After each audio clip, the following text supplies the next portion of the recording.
এই আসিফ, তোর কি অবস্থা? তুই আমার নিয়ে কথা বলস? উনি তো নিজেই সংসার ঠিক মতো করতে পারছেন বেচারি, তাই না?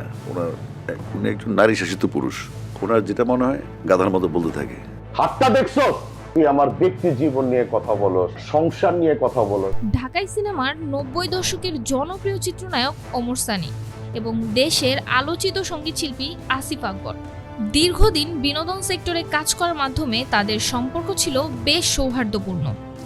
তবে হঠাৎ করেই যেন দুজনের সম্পর্কে ফাটল ধরেছে। একে অপরের সঙ্গে রীতিমতো পাল্টা জবাবের যুদ্ধে লিপ্ত হয়েছেন তারা, যার নেপথ্যে ছিল ক্রিকেট ফুটবল প্রসঙ্গে আসিফ আকবরের করা একটি মন্তব্য। আসিফ আকবরের এই মন্তব্যকে ঘিরে প্রতিক্রিয়া জানিয়েছিল বাংলাদেশ ফুটবল ফেডারেশন বাফুফে। এক চিঠিতে বাফুফে এই বক্তব্যকে দৃষ্টিকটু ও অশোভন আখ্যা দেয়। পরে এই বিষয় নিয়ে প্রতিক্রিয়া জানায় চিত্রনায়ক ওমর সানিও। তিনি সংক্ষেপে বলেন, এসব চেয়ারের দোষ, এসব ক্ষমতার দোষ। তখন আর এই বিষয়টি নিয়ে বাড়াবাড়ি হয়নি।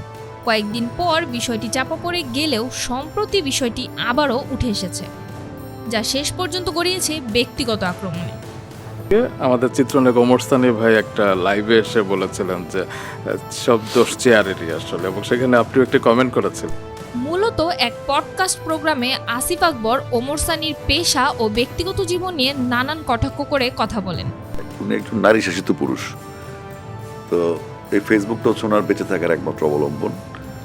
ওই লেভেলের কোনো সমালোচক উনি না। আসিফ আকবরের এই মন্তব্য নিয়ে অনেকেই বাজে মন্তব্য করছেন। একজন শিল্পীর ব্যক্তিগত জীবন নিয়ে কথা বলাকে অপেশাদার ও অশোভন বলে মন্তব্য করেন।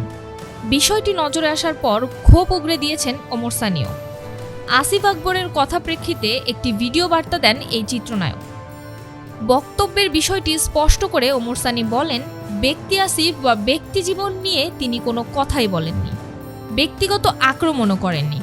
ব্যক্তি জীবনে কে কিভাবে তার জীবন যাপন করছেন এটা নিয়েও তিনি কোনো কথা বলেননি। তিনি এটা বলতে চেয়েছেন কার জীবন কতটা নোংরা বা কতটা পরিচ্ছন্ন এটা নিয়ে কোনো কথাই ওঠেনি।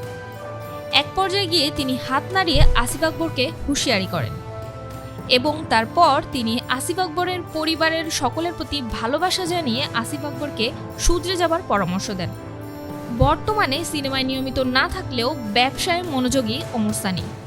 ঢাকার অদূরেই একটি রেস্টুরেন্ট গড়ে তোলেন তিনি এবং দিনের বেশিরভাগ সময়ই এখন তিনি সেখানেই কাটান।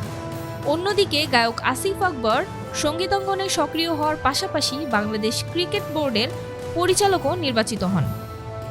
তো ভিউয়ার্স, চিত্রনায়ক ওমর সানি এবং সঙ্গীতশিল্পী আসিফ আকবরের এই পাল্টাপাল্টি জবাবকে আপনি কিভাবে দেখছেন? আপনাদের কাছে কি মনে হয় কে সঠিক? অবশ্যই কমেন্টে জানাতে কিন্তু ভুলবেন না।